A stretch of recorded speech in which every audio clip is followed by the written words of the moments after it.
नमस्कार सर। जी सर, नमस्ते। सर क्या नाम है आपका? जी सर जी, मेरा नाम खुमान दास खंडवा जिला रहा है, मध्य प्रदेश से आया हूँ। सर संत रामपाल जी महाराज से नाम दीक्षा आपने कब ली?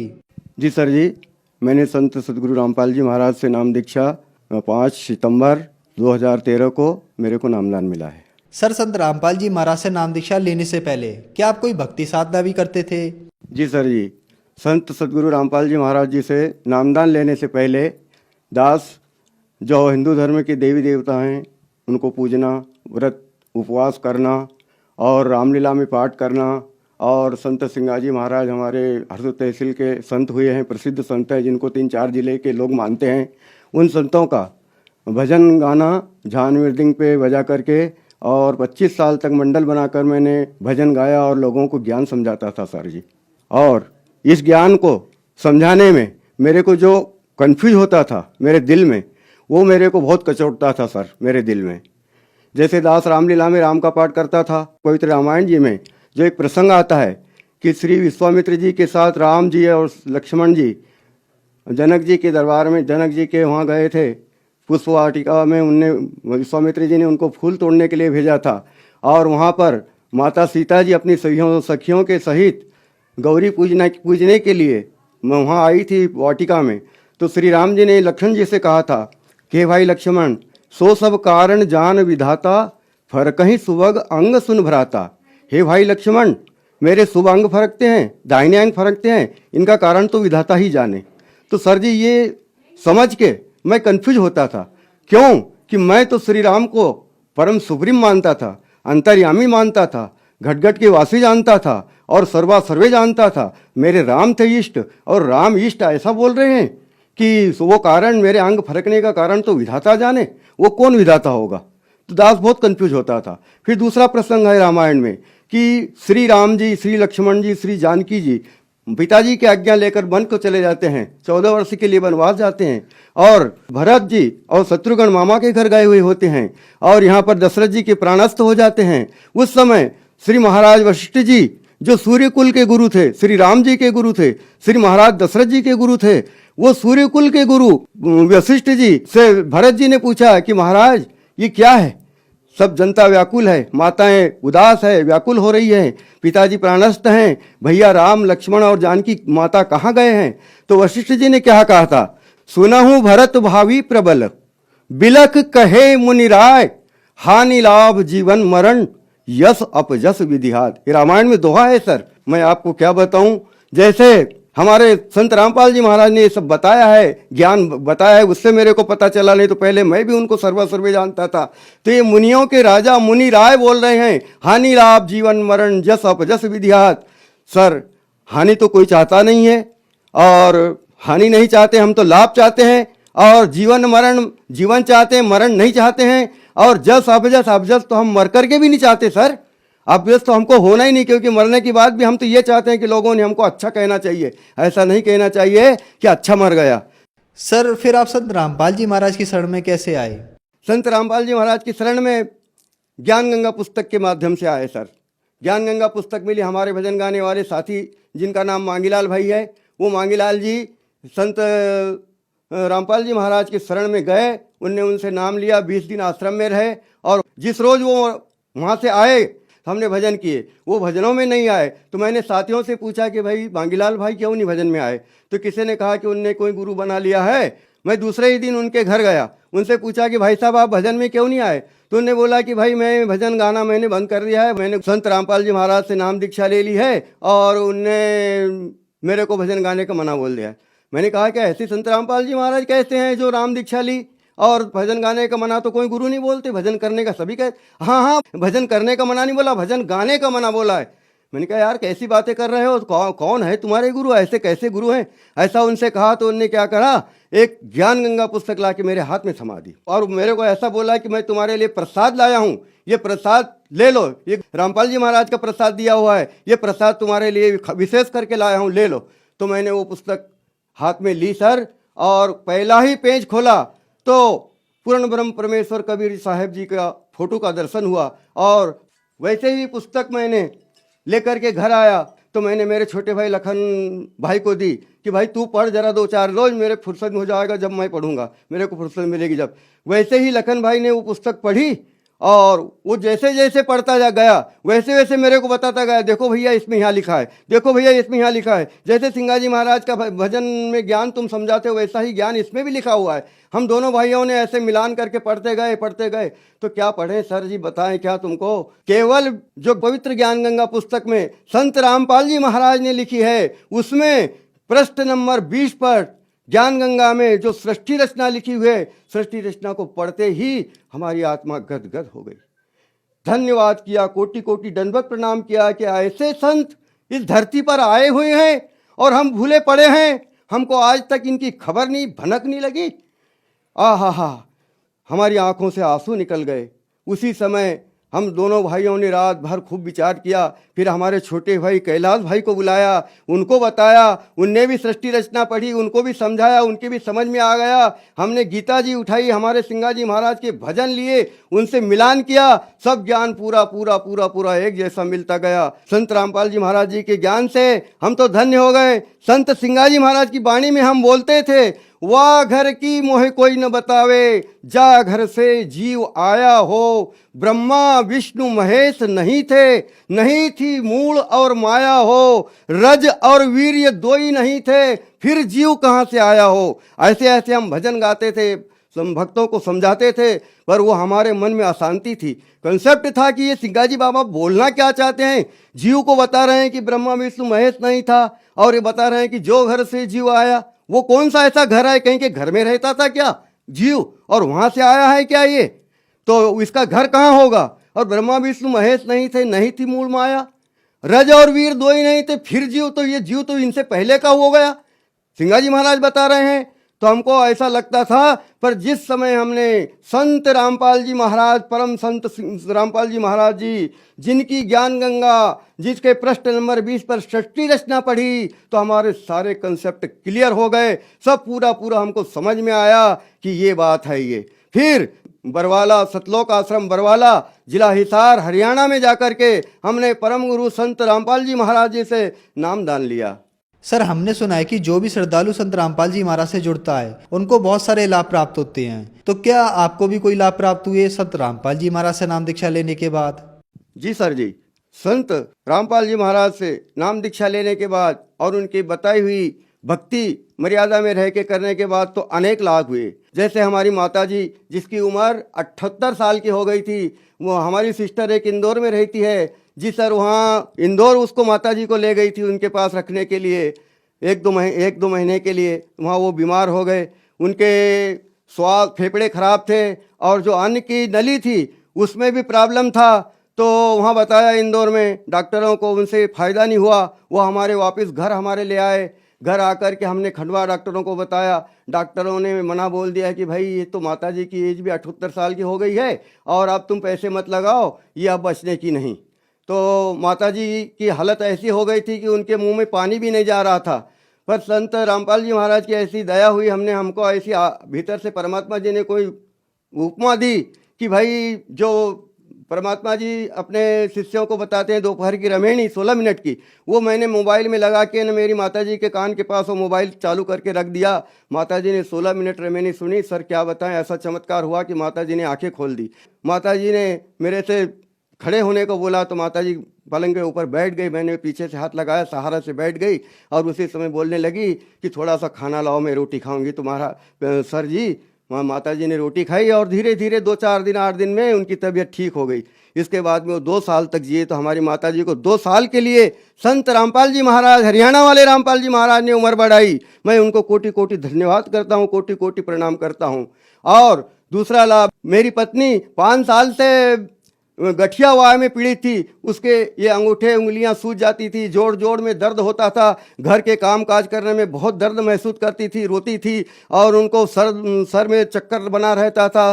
तो वो क्या करती थी कि रोज़ शाम को कपड़े को गीला करके और गीली पट्टी सर पे रख के सोती थी। रोज यही होता था। तो सर ये सब मैं जुड़ा परमात्मा रामपाल जी महाराज जी से। उसके बाद मेरी पत्नी को जुड़ा, उनसे नामदान दिलाया और जैसे ही उनने नाम लिया उनका वो रोग भी समाप्त हो गया। आज वो तंदुरुस्त है और अच्छे, कोई तकलीफ नहीं है और अच्छे घर का खेती का सबका काम करती है। संत रामपाल जी महाराज की दया से, संत रामपाल जी महाराज की कृपा से मेरी पत्नी को भी ये लाभ हुआ है। तीसरा, मेरे छोटे भाई कैलाश, जिसका नाम कैलाश है, वो बाजार सब्जी बेचने के लिए भीड़ गया हुआ था। वहाँ से मोटरसाइकिल से वापस शाम को आ रहा था तो और उसने अपने कान में संध्या आरती लगा के, कान में लीड लगा के और आरती करते हुए अकेला गाड़ी पे आ रहा था। पीछे से एक शराब पिया हुआ व्यक्ति गाड़ी चलाता आया। ये मेरा भाई मैं अपनी साइड में चल रहा था, पर उसने आते से उसकी साइड में जा कर के उसको गाड़ी को ठोका और गाड़ी गिर गई और भाई भी गिर गए और एक कम से कम 10-20 फीट तक घिसते गए। तो उस एक दो जगह चोट खरोच लगी, बाकी कुछ नहीं। तो उस दिन ऐसा हाल था, देखने वालों ने बताया कि ऐसा हाल था कि या तो इनने मर जाना था या फिर हाथ पैर सर कुछ भी फूट जाना था, टूट जाना था। पर संत रामपाल जी महाराज की दया से मेरे भाई को भी परमात्मा ने जीवन दान दिया। और एक लाभ मैं बताऊं सर, मेरा बड़ा लड़का जिसकी उम्र 30 साल की है, उसकी शादी नरलाय में हुई। नरलाय में उसकी बहू को और बच्चे को लेने के लिए गया था तो गांव जलवा के पास जाकर के एक पिकअप भरी हुई आ रही थी, तेंदू के पत्ते की बोरियां रखी थी उस पर और पिकअप भरी हुई आ रही थी और मेरा बच्चा 40-45 की स्पीड में अपनी साइड में चल रहा था। तो उसी समय वो पिकअप चलाने वाले ड्राइवर का ध्यान कहाँ था कि ऊपर जो घरों में लाइन गई थी बिजली की, उसकी सर्विस को बचाने के लिए, वो पिकअप बहुत ऊंची भरी हुई थी, सर्विस को बचाने के लिए उसने एकदम से गाड़ी मेरे बच्चे की मोटरसाइकिल तरफ एकदम से मोड़ दी और बच्चे की मोटरसाइकिल और उनका पिकअप का आमना सामना टक्कर हुआ। और आमने सामने के टक्कर में कम से कम 100 फीट तक मेरी मोटरसाइकिल आड़ी घिसाती हुई चली गई और बच्चे को किसी ने उठा के और दूर खड़ा कर दिया। गांव वाले 50 इकट्ठे हो गए। सब ने कहा कि भाई ये तो ख़त्म हो गया। पर देखते हैं कि अरे भाई गाड़ी पे कौन था? तो मेरा बच्चा बोलता है कि मैं था। अरे क्या बात कर रहा है, तू तो खड़ा है। कहे कि मेरे को न मालूम किसने उठाया। तो वो संत रामपाल जी महाराज से जुड़ा मेरा पूरा परिवार, मेरे तीनों भाइयों का परिवार संत रामपाल जी महाराज से नाम लिए हुए हैं, सब जुड़े हुए हैं। तो उन्होंने कहा कि हमारे संत रामपाल जी महाराज ने हमको बचाया है, हम उनकी भक्ति करते हैं, उनकी शरण में हैं, उनको भी सतनाम मिला हुआ है। और सर एक लाभ मैं क्या बताऊं, दास की स्थिति बहुत ज़्यादा खराब थी। सर जी मेरी स्थिति, आर्थिक स्थिति ऐसी थी कि कहूँ तो मुझको रोना आता है कि मेरे घर में एक खटिया थी जिस पर सर जी 2 रोज मेरी भगतमती और मेरी लड़की सोती थी। उसके बाद मेरी लड़की मुझे बोलती थी कि पापा जी हम 2 रोज से नीचे सो रहे हैं, अब आप ये खटिया पे सो जाओ, हम माँ और मैं नीचे सोऊंगी। और हमारे घर में खाने के लिए बर्तन नहीं थे सर, एक थाली थी जिसमें अगर आटा गूंद लिया जाता था तो हम प्लेट में रोटी और सब्जी ले लेकर खाते थे। दास का घर ऐसा टूटा हुआ घर था कि एक बार संत रामपाल जी महाराज से जुड़ा नहीं था, इसके पहले की बात बता रहा हूँ। गांव में गणेश जी बैठाया था, गणेश जी का चंदा लेने के लिए सरपंच, पटेल और गांव के भले भले 10-20 आदमी मेरे घर आए। मैंने कहा कि आज मेरे घर में आए हो, गरीब के घर में, तो मैं तुमको चाय पिला देता हूँ, मेरे भीतर आ जाओ। तो भीतर आने से मना कर गए कि हम भीतर आएंगे तो तुम्हारा घर तो ऐसा है कि ना मालूम हमारे नीचे ऊपर गिर जाए। तो बाहर आंगन में बैठे रहे, वहाँ उनको मैंने ले जाके चाय दिया और चाय पिलाई, पर वो भीतर नहीं आए। ऐसा मेरा घर था जिसमें हम रहते थे सर। ये कंडीशन थी, ऐसी स्थिति थी। आज संत रामपाल जी महाराज की दया से मेरा घर, मेरे परिवार वालों में, मेरे परिवार के जितने भी हैं उनसे मेरा घर सबसे अच्छा है गांव में। और मेरा एक छोटा बेटा और बहू इंदौर में रहते हैं, सर्विस करते हैं। तो सर जी उनके पास मकान नहीं था, किराए के मकान में रहते थे। तो मैंने संत रामपाल जी महाराज से प्रार्थना करी, गुरुदेव दास के बच्चे के पास मकान नहीं है। संत रामपाल जी महाराज का आदेश आया, बेटा भक्ति करते रहो, परमात्मा दया करेंगे। हम भक्ति करते रहे। दास की क्या औकात थी, परमात्मा जी ने 13 लाख का मकान मेरे बच्चे को अगले साल दिलाया है। मैं परमात्मा जी के गुण कहाँ तक गाऊं? हे मालिक, हे संत रामपाल जी महाराज, परमात्मा जी के गुण गाना तो ऐसा है कि जैसे धरती का कागज करूं, कलम करूं बन रहा है, 7 समुद्र की स्याही करूं तो गुरु उन लिखे नहीं जाए। ऐसा है, कहाँ तक वर्णन करें इनके लाभों की। मेरे को भी साइटिका थी, डॉक्टर उबेजा का इलाज चलाया मैंने साल भर, खंडवा वाले, और उबेजा डॉक्टर ने मेरे को बोल दिया कि तुम्हारा पैर में साइटिका है और ये पैर की हड्डी बढ़ गई है और इसको काटना पड़ेगा, इसलिए तुमको ऑपरेशन करवाना पड़ेगा।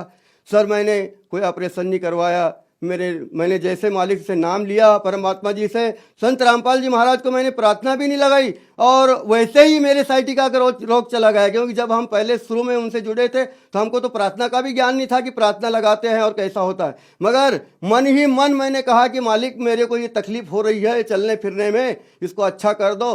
तो रामपाल जी महाराज ने मेरी साइटिका की बीमारी को भी ख़त्म कर दिया। सर, मैं संत रामपाल जी महाराज से जुड़ने के पहले सुपारी तम्बाकू खाता था, गुटखा पाउच खा लेता था और कहीं जाने आने के समय मेहमान जाते थे जब हम बीड़ी सिगरेट भी पी लिया करते थे। सर रामपाल जी महाराज जी के शरण में जाने से मेरी तम्बाकू, सुपारी और गुटखा खाता था, ये सब छूट गया। हम इसको छोड़ने के लिए मैंने बहुत प्रयत्न किए। सिंगाजी महाराज को इष्ट मानता था। जब मैं सिंगाजी महाराज के समाधि पे जाकर 2-3 बार छोड़ के आया, नहीं छूटी।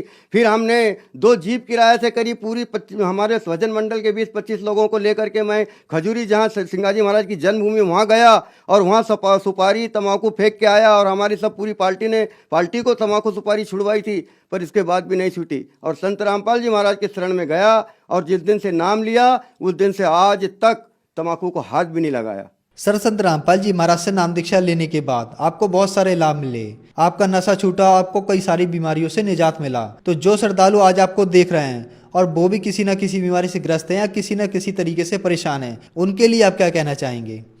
जी सर जी, जो श्रद्धालु मुझे देख रहे हैं उनको ये अनजान जीव, तुच्छ जीव क्या कह सकता है। हमारे संत रामपाल जी महाराज ने तो दासन दास लिखा है। जो पुस्तकों में देखता हूँ मैं तो दासन दास लिखा मिलता है। दासन दास रामपाल दास ऐसे लिखते हैं। इसको देखकर मेरे को रोना आता है कि हे मालिक, तुम ऐसा ज्ञान दे रहे हो, अभागे जीवों को शरण में लेकर के सतलोक भेज रहे हो परमात्मा, और तुम लिख रहे हो कि दासन दास। तो हम हमारे नाम के पीछे क्या लिखे मालिक? हे संत रामपाल जी महाराज, हमको बताइए हम क्या लिखे? हम तो दास भी नहीं लिख सकते, हमारे में तो दास के लक्षण भी नहीं है। हे परमात्मा, मैं तो क्या कहूँ संसार वालों को, मेरे परिवार वालों को और प्रभु प्रेमी आत्माओं को जो भगवान से मिलना चाहते हैं, उनको मैं तो यही कहता हूँ, सभी को, सभी प्रभु प्रेमी आत्माओं को, और खास करके मेरे भजन मंडल के मेरे जितने भी साथी हैं उनको, मेरे रिश्तेदारों को, और जो नहीं भी जुड़े हैं उनको, कि तुम ये बात को छोड़ो कि तुम्हारे गुरु और हमारे गुरु, तुम्हारे गुरु और हमारे गुरु। अरे तुम्हारे गुरु हमारे गुरु से क्या लेना देना है भाई? ज्ञान मिलता है, ज्ञान लो और अपना मोक्ष कराओ और सतलोक चलो। क्या यहाँ रहोगे? यहाँ रह के क्या कर लोगे?